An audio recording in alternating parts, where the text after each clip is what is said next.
February 20th, 1943. Near Kasserine Pass, Tunisia, late afternoon. The desert air is thick with dust and the sharp, oily smell of fuel. Wind pushes sand against dented jerry cans stacked higher than a man's head, rattling them like loose bones. German boots crunch over gravel and spent shell casings as a small group of officers walk slowly through the captured Allied fuel dump. Oberstleutnant Karl-Heinz Richter stops walking. He doesn't speak at first. He just stares. Before him stretches a valley floor transformed into an ocean of supplies. Thousands upon thousands of American fuel cans, olive drab, neatly stamped, sealed, untouched. They are arranged in long, disciplined rows that disappear into the haze. Trucks stand parked in lines, their fuel tanks full. Portable pipelines snake across the sand like steel veins, still glistening where fuel has leaked and soaked into the ground. Richter removes his gloves. His fingers smell immediately of gasoline. He has been a logistics officer for most of the war. Not a glory posting, not Panzer Command. But logistics is how wars are actually won, and Richter knows that better than most. He knows every German fuel ration by heart. He knows how many liters a Panzer IV burns per kilometer. He knows how many sorties a Luftwaffe squadron can fly before the fuel trucks stop coming. And standing here, he realizes something is terribly wrong. An American fuel dump of this size should not exist. Not here, not this far forward, not after weeks of fighting. A young lieutenant beside him lets out a low whistle. Herr Oberstleutnant, this must be enough to supply a panzer division for weeks. Richter doesn't answer. His eyes move from one stack to the next. He does the math automatically. 1 jerry can, 20 liters, thousands of cans, tens of thousands. Behind them, German infantrymen laugh and shout as they pry open crates. Someone sloshes fuel into a canteen, joking about washing dust off their hands. A Feldwebel yells for discipline, but even he sounds impressed. Richter finally speaks, quietly. This wasn't their main dump. The lieutenant looks at him, confused. Sir? Richter turns, his face hard. If this were their main supply point, it would have been better defended. Camouflaged? Destroyed before capture? He gestures toward the horizon. This is just one node in a system. He kneels and picks up a clipboard dropped in the sand. The paper is in English, but the numbers are unmistakable. Delivery schedules, fuel flow rates, reserve margins. The Allies are planning with margins, extra fuel, redundancy, slack. Germany hasn't had slack since 1941. Richter stands and looks toward the west, where the sun is dropping low, turning the desert red. Somewhere beyond that horizon, American convoys are already moving, already replacing what was lost here. He knows it instinctively. Earlier that morning, the German attack through Kasserine Pass had gone well. American units had broken under pressure, equipment abandoned, prisoners taken. For a brief moment, it felt like the old days. France, 1940. Momentum, shock, victory. But this changes the feeling entirely. Richter remembers the last fuel briefing he attended in Rome. Italian officers arguing, German staff officers silent. Rommel's demands growing more desperate by the week. Fuel shipments sunk by Allied aircraft. Panzer units immobilized not by enemy fire, but by empty tanks. He remembers Rommel's words from only days earlier. Without fuel, the Africa Corps is finished. Richter had believed that meant tactical defeat. Now, surrounded by American abundance, he understands it means something far worse. A sergeant approaches, saluting. Sir, engineers confirm most of the fuel is aviation grade and motor gasoline. Minimal contamination. We can use it immediately. Immediately. Richter nods, but there's no relief in his eyes. The Germans will use this fuel. Of course they will. It will move tanks. It will power trucks. It might even allow another counterattack, another temporary reprieve. But it will not solve the problem. Richter walks deeper into the dump, boots sinking slightly where fuel has soaked into the sand. He imagines the journey this gasoline took. American oil fields, refineries untouched by bombing, tankers crossing the Atlantic, ports unloading without interference, trains running on schedule, trucks rolling forward with fuel to spare, an entire industrial continent feeding an army across an ocean. Germany, by contrast, is squeezing fuel from coal, rationing pilots' flight hours, parking tanks in forests because there isn't enough gasoline to move them. Richter stops again. He closes his eyes briefly. For the first time since the war began, the question forms clearly in his mind, fully shaped and impossible to ignore. How do you defeat an enemy who can afford to lose this much fuel and not even slow down? When he opens his eyes, the desert seems suddenly very large, and Germany very small. This fuel dump is not a victory. It is a warning. Night falls quickly in the Tunisian desert. By 19 hours, German engineers have rigged lanterns between truck hoods and stacked crates, bathing the captured fuel dump in a dim yellow glow. Engines cough to life as fuel is siphoned, hoses slapping against metal. Trucks roll out in staggered intervals, heading east toward panzer units desperate for mobility. Oberstleutnant Karl-Heinz Richter watches every movement. He notes how easily the Americans labeled everything, color-coded markings, clear English instructions, dates, quantities, intended recipients. There is no chaos here, no improvisation. Even in retreat, the Allied system remains orderly. A captured American truck driver sits under guard nearby, helmet off, face dusty but calm. Richter approaches him, motioning for the guards to step back. "How long," Richter asks in slow, careful English, "did it take to build this fuel point?" The American blinks, thinking. "A couple days, maybe 3. 3 days." Richter nods once. "And before that?" The driver shrugs. "Another one farther back, bigger." Richter thanks him and walks away. 3 days to build what Germany would take weeks to assemble, if it could assemble it at all. He thinks back to his early career, studying supply theory at the Kriegsakademie, railheads, bottlenecks, vulnerability. In those lectures, logistics was always presented as a limitation, something to overcome, something fragile. The Americans have turned it into a weapon. The next morning, Richter is summoned to a briefing with senior officers. Maps are spread across a folding table inside a captured Allied tent. Red grease pencil marks show German advances, arrows stabbing westward. Blue lines, American supply routes, are thick, layered, redundant. A major points to the map. "With this fuel, we can push again toward Tebessa. If we move fast..." Richter interrupts him. "And when this fuel is gone?" Silence. The major frowns. "We capture more." Richter shakes his head. "You don't understand. We didn't capture a stockpile, we intercepted a flow." He taps the map where American lines overlap. "This fuel was already replaced before we found it." The room grows tense. A general clears his throat. "Your point, Oberstleutnant?" "My point," Richter says carefully, "is that we are no longer fighting enemy units. We are fighting an industrial system, and we are losing." No one responds. They don't want to hear this, not now, not after a rare success. But Richter sees it everywhere over the next weeks. Every captured Allied position reveals the same story. Abandoned depots, still half full. Trucks with spare tires, spare parts, spare everything. American units retreat, regroup, and return with more equipment than before. German units advance and then stop, not because of resistance, but because fuel runs out. Orders come down to conserve, engines off, tanks hidden under camouflaged nets, motionless. By March, the tide in North Africa turns decisively. Allied air power tightens its grip. Axis shipping collapses. Fuel allocations are slashed again. Richter receives a memo reducing transport allowances by another 20%. He laughs when he reads it. A short, bitter sound. There is nothing left to cut. In May 1943, Tunisia is lost. Richter is evacuated to Italy, then reassigned to France. On paper, it looks like a promotion. In reality, it is an admission that North Africa was a dead end. France feels different at first. Green fields, rail networks intact. Depots full, by German standards at least. But the illusion doesn't last. By late 1943, Allied bombing intensifies. Refineries burn. Synthetic fuel plants are hit again and again. Trains arrive late, if they arrive at all. Richter reads reports from the Eastern Front. Panzer divisions reduced to immobile fortresses. Luftwaffe pilots flying 1 mission a week. Some not flying at all. Then in June 1944, the invasion comes. Normandy. Within days, reports flood in of American fuel dumps established directly on the beachheads. Temporary pipelines laid across sand. Tankers unloading under fire. By July, a massive operation is underway. Fuel pumped under the English Channel itself. Pluto, they call it. Richter studies aerial photos taken before Allied air superiority makes reconnaissance impossible. He sees the same patterns he saw in Tunisia. Order, scale, confidence. Captured documents confirm it. American planners calculate fuel needs months in advance. They assume losses and plan to exceed them. In August 1944, during the retreat from Normandy, Richter visits another captured fuel site near Avranches. Once again, he stands amid rows of Allied gasoline. Once again, the realization hits him, not like a shock, but like a weight settling permanently on his chest. This time, there is no doubt left, no illusion of reversal. Germany is not running out of courage, or skill, or even weapons. Germany is running out of the ability to move, and without movement, armies die. Richter writes in his personal notebook that night, a habit he has kept since Poland.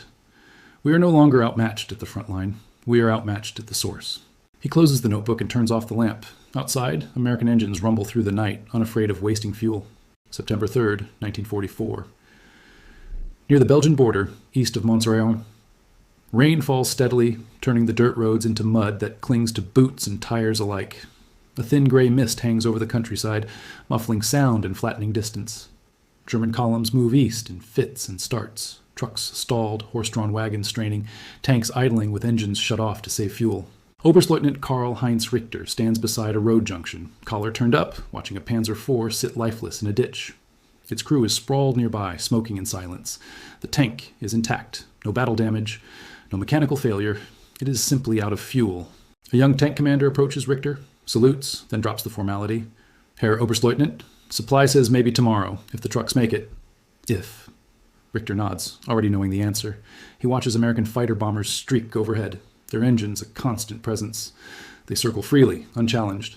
Each pass sends German units diving for cover, engines cut, movement frozen. Air power, Richter knows, is fuel made visible.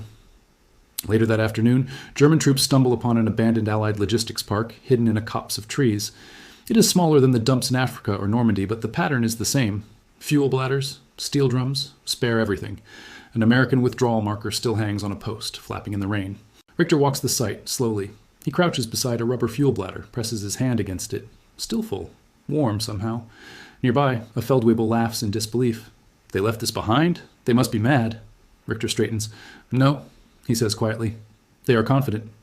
The Feldwebel doesn't understand. Few do. That night, Richter attends a staff meeting in a requisitioned farmhouse. Candles flicker over maps and tired faces. Orders from Berlin are read aloud. Hold positions, counterattack, delay the enemy. No mention is made of fuel. When Richter raises the issue, the room grows uncomfortable. A colonel snaps, "We all know the situation." Richter responds evenly, "Then we should stop pretending we can maneuver." Silence again. After the meeting, Richter steps outside. The rain has stopped. The sky is clear, stars sharp and cold. From the west comes a distant, unbroken rumble. Not artillery, not tanks, trucks, thousands of them. American supply convoys moving day and night, engines roaring without restraint. Richter imagines their drivers complaining about boredom, about long hours, about how routine it all feels. Routine. That is what breaks him. He thinks of the Ardennes offensive being planned in secret. A final gamble.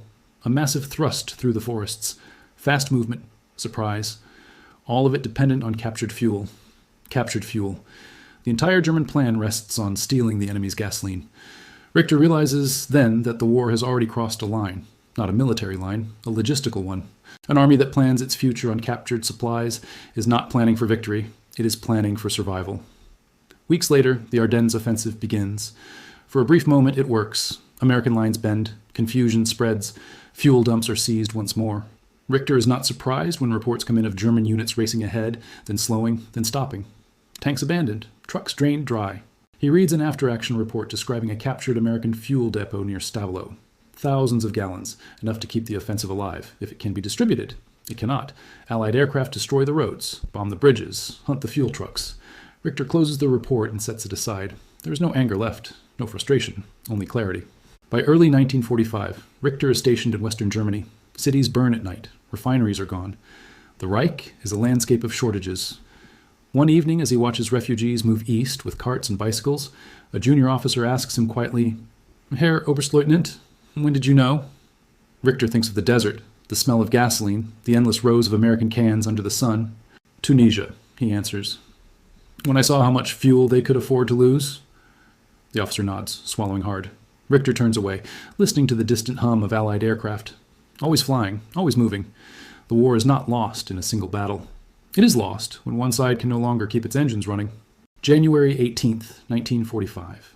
Near the Rhine, Western Germany. Snow covers the ground in uneven patches, stained gray by ash and exhaust. The cold is sharp enough to burn the lungs. German units dig in along frozen embankments, their positions quiet, not because of discipline, but because there is little left to move. Oberstleutnant Karl-Heinz Richter walks through what remains of a motor pool. Half the vehicles are gone. Those that remain sit with hoods open, engines cannibalized for parts that will never arrive. Fuel drums stand empty, rims bent, bottoms rusted through. A sign hangs crookedly from a fence. Benzin nur mit Befehl, fuel by order only. Even orders no longer help. A sergeant reports that a truck company has been reassigned to infantry duty. No fuel to drive, no reason to pretend otherwise. Richter signs the paperwork without comment. Across the river, American artillery fires methodically. There is no urgency in it, no desperation, just steady pressure. Shells fall with clockwork rhythm, supported by endless ammunition trains. That night, Richter is invited into a bunker for coffee. Real coffee, captured, of course. The men drink it slowly, savoring something normal in a collapsing world. Conversation drifts, as it often does now, toward the inevitable. One officer mentions rumors of American fuel consumption during the push across France. They say Patton ran out once, he adds, almost hopefully. Richter looks up. Yes, for 2 days. The officer waits for more. He ran out, Richter continues, because he advanced faster than planned, and when he stopped, the fuel caught up. No one argues. They all know the truth. American pauses are temporary.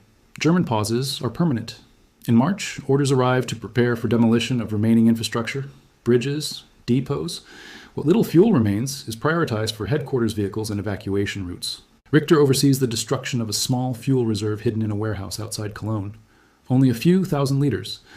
Once that would have mattered. Now it is a formality. As the charges are set, a civilian worker asks him, "Will it slow them down?" Richter hesitates. "Not for long," he says. The explosion sends black smoke into the sky. Somewhere above it, Allied aircraft pass without even changing course. By April, American units cross the Rhine in force. Temporary bridges go up in hours. Fuel trucks roll across almost immediately. Richter watches from a hillside as an entire mechanized column advances, engines roaring, flags snapping in the wind. There is no hesitation, no waiting. It reminds him, painfully, of the German advances of 1940. Except now, Germany is on the other side of the road. On April 15th, Richter receives his final posting. Administrative duties only, no vehicles assigned. Movement by bicycle or on foot. He is 42 years old and walks everywhere. In a ruined town square, he encounters a group of American soldiers refueling their vehicles beside a captured gas station. One of them is using fuel to wash mud from his boots. Richter looks away. That night, he writes his last entry. Fuel is time. Fuel is choice. Fuel is freedom of action. Without it, strategy collapses into waiting. He closes the notebook and places it in his coat. The next morning, white flags appear along the road. The engines are silent now. May 7th, 1945. A small village in central Germany. Early morning. The air is still. No artillery, no engines, no aircraft overhead. Silence at last. Oberstleutnant Karl-Heinz Richter stands in a courtyard surrounded by men who no longer carry themselves like soldiers. Rifles lean against walls. Helmets sit on the ground, unused. Someone has hung a white sheet from a window, its edges fluttering gently in the breeze. An American jeep rolls in slowly, engine humming with effortless confidence. It stops. 2 officers step out. Their uniforms are clean. Their boots are polished. One of them carries a clipboard. Richter watches the jeep more than the men. It is full of fuel. The American officer speaks calmly, professionally. Terms are explained. Weapons surrendered. Units dissolved. The war for these men is officially over. Richter listens, nodding where appropriate. When it is his turn to sign, his hand does not shake. As the Americans move on, the jeep accelerates smoothly down the road, joining a column of vehicles that stretches beyond the village. Trucks, tanks, ambulances, fuelers, all moving without pause, still moving. Richter sits on a low stone wall and exhales slowly. For the first time in years, there is no next assignment, no report to write, no ration to calculate, only understanding. He thinks back, not to the final battles or the bombed cities or the speeches, but to Tunisia, to that first fuel dump, to the way the desert smelled of gasoline instead of scarcity. That was the moment. Not Stalingrad, not Normandy, not Berlin. The war was lost the moment Germany faced an enemy who had mastered logistics on a scale it could never match, an enemy who could afford abundance. Richter remembers something an old instructor once said. Amateurs study tactics, professionals study logistics. The Americans had studied logistics until it became invisible, until it felt normal, until fuel was so plentiful it could be wasted without consequence. Germany had treated fuel like treasure, guarded, rationed, feared, and treasure runs out. Later that day, Richter walks past an American supply park set up on the edge of town. He cannot help himself. He counts out of habit. Fuel trucks queued neatly, reserve tanks set back under camouflage, signposts marking distribution routes, everything labeled, everything redundant, everything replaceable. A young American private offers him a cigarette. Richter accepts. They smoke in silence for a moment. "You glad it's over?" the private asks. Richter nods. Yes. He does not add the rest, that it was over long before anyone admitted it, that once an army loses the ability to move freely, everything else becomes theater, that courage cannot replace gasoline. As the sun sets, American convoys continue east, engines droning steadily into the distance. They are already thinking about the next phase, the next occupation, the next war avoided by being prepared. Richter watches until the sound fades. The lesson is simple, brutal, final. Wars are not decided only by generals or battles or bravery. They are decided by whether an army can keep moving, day after day, mile after mile, without stopping to count the cost. In the end, it was not a bomb or a bullet that convinced a German officer the war was lost. It was fuel,